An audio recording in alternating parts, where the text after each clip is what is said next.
संविधान दुसरं तिसरं काही नाही.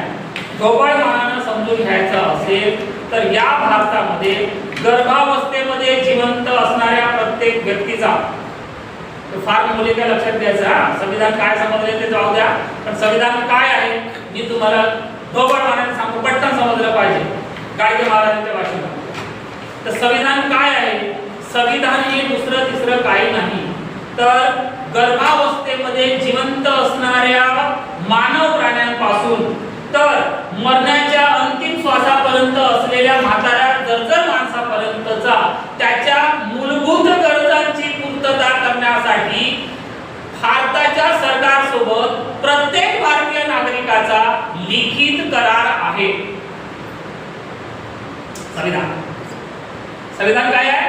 तो लिखित करार आहे. कोणासोबत? जे भी सरकार बसतील त्याच्यासोबत आणि जो भी माणूस जिवंत आहे त्याच्याशी केलेला लिखित करार आहे. काय लिखित करार आहे? एवढ्या गोष्टी याच्यापर्यंत या पोरापर्यंत पोहोचल्या पाहिजे. कशासाठी? माणूस म्हणून जगण्यासाठी. हे लक्षात घ्यायचं.